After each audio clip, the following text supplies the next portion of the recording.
trying to get educated and driving teachers crazy. And at that time, it was Hot Wells County School. We didn't have school districts then. The counties had the schools, and the counties had my school here, of course. And when I look at all these buildings here, I'm just staggered because in my day, there was a red brick 3-story building about where that large building there is, and that was the whole school, county school. We didn't have school districts then. The counties had the schools, and the counties had my school here, of course. The vacant lot on that side, and about 8 or 10 vacant lots up in that direction. And that was my own private playground for years and years. You could climb up in mesquite trees and fall out, and nobody would bother you. You'd have rubber gun fights. How many of you know what a rubber gun fight? Yeah, everybody. Well, out of inner tubes, not the rubber. Yeah, inner tube, right. Which house are you talking about? This one? Or Yeah. This one over here? Right here. Right here. This one right here, and the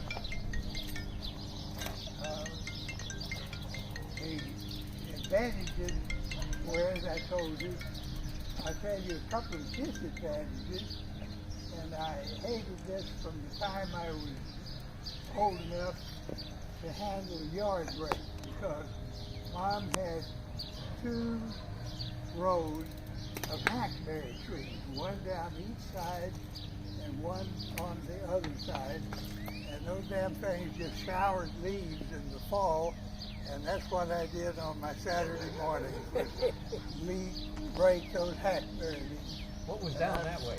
Huh? Was there a house down that way on the other side? Oh, this is the house. No, I mean on the other side of you. Well, I want to tell you about that. Okay. But I won't get my grudge about hackberries out here. And I'm happy to see that somebody has cut them down by now. But I hadn't been out here in years and years, and we had a little trouble finding it because they haven't put the monument up yet, and so we couldn't find it quite so easy. But Well, I'm glad you asked about the back, because that was also my playground later on. There was a big chinaberry tree, and it was way tall. It's not as tall as that tree right there. And I spent my daylight hours up in that china tree. I'd put seats on every fork up there, and had all those seats. I had a cousin my age who lived out in Southton, and we were into signaling, and both of us wanted to be pilots, and he turned out that's what he was, a pilot. But anyway, we were talking about signaling by flashlight. So we made a plan that I was going to climb up in the very top of my chinaberry tree, and he was going to climb up to the top of their windmill tower, and at midnight we were going to blink each other. Well, it's midnight, I'm up at the top of my chinaberry tree, and I blink. Dark. No light. Blink. Dark. No light. No light ever came. Well, it was about 5 years before I found out that he had slept through it. It came for sale, and he and Mr. Cleveland next door split it, and you can see that there's a half of a lot there that he didn't build on. And by this time, I was 12 years old, going on 13, and there I was. Not too long after we moved down here, I transferred to Breckenridge High School, and I finished the last 2 years of high school, 10 and 11, at Breckenridge and not at Hotwell.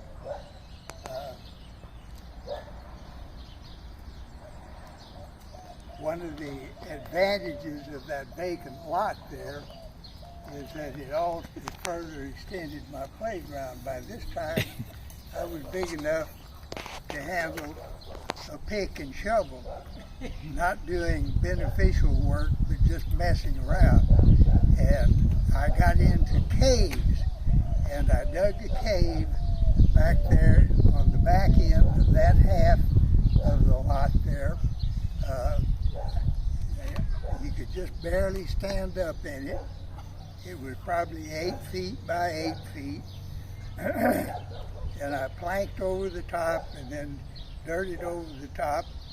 And I had a long tunnel entrance that went in and then turned at a right angle to keep the light from coming into the cave. And would go down there and have secret meetings and all kinds of things like that. And one of my problems at this point is by this time I had a little brother. He was 4 years younger, and he was a pain in my neck. And he was always wanting to follow around, and I was always figuring out ways to keep him from following, running off and getting him lost somewhere one day or another. And he has made up a story, and he will tell you at the drop of a hat that he was trying to follow me into my cave one day, and I had taken a plank and I had driven nails in it all the way through and sticking up so that when he came through he would be putting his hands on those nails. But there's nothing to that story. That building that you see there with the peach trees and had a cavity in his chest right here, about half the size of a coffee cup, had shrapnel in his cheek, and in his eyeball he had one little piece like he just taken a number 2 black pencil and made a little black dot. And when I was very small, it used to be fun to feel the shrapnel in his ear. And sometimes if you mashed around on it, you could get a little piece squeezed out. But anyway, he came back pretty well messed up. He had volunteered from a farm down near Yoakum, Texas, which is about halfway between here and Houston. And the legend is that he wanted to be in the repair business, but he didn't know anything about the repair business. They didn't teach him much of that in the infantry. And the story is that he bought this old car, which sat in the backyard up there on Lennon for quite a while, and took it apart and put it back together and self-taught. And Dad was a pretty sharp guy, and I can kind of see him doing that, maybe with a little help. But anyway, by the time I came along and became conscious, he had this place here. I don't know whether he built it. I don't know whether it was here and he bought it. I don't know where he got the money to buy it, because he came back without any money. But anyway, he had this place. And Dad was pretty much a one-man shop pretty much all of my life. And the primary reason for that was that he wanted things done right. He wanted it done according to Frank Kinsler, and that made it kind of hard to keep people here. And there was a corollary to that, and the corollary to that was that guess who's got to be there instead of these guys that didn't want to. So I spent after school, most of my years in high school, right here. And I wouldn't take anything for that. He was a great teacher, a strict teacher. But if you want your spark plug gap adjusted, by golly, I can adjust your spark plug. And so, valuable information, of course.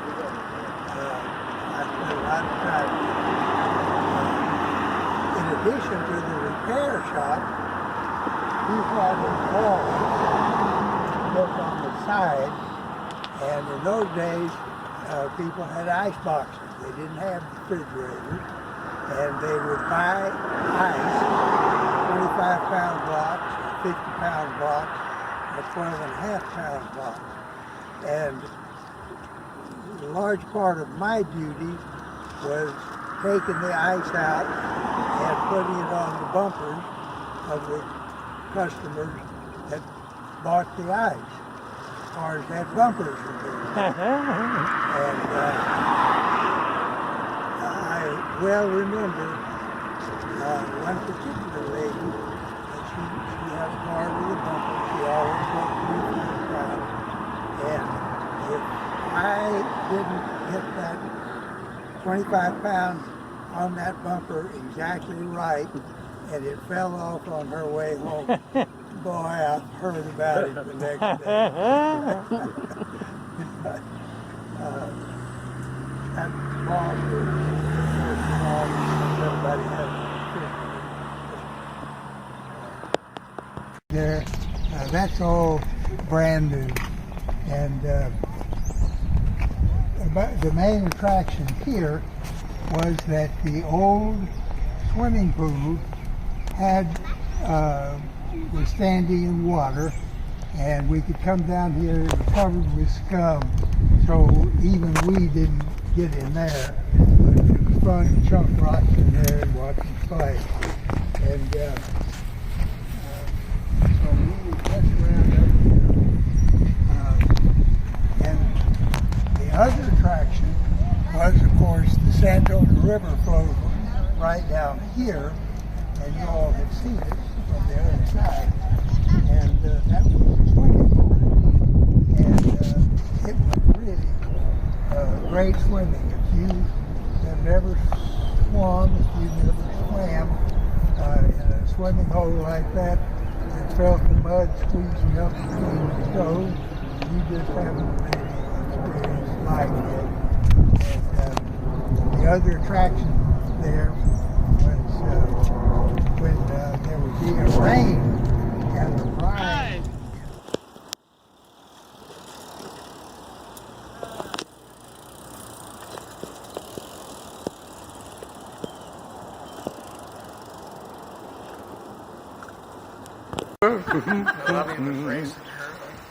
It's that paparazzi again. No, I'm a shiner box. Or send me those videos.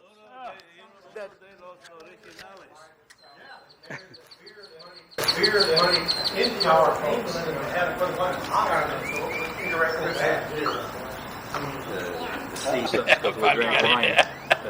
The Eucharist.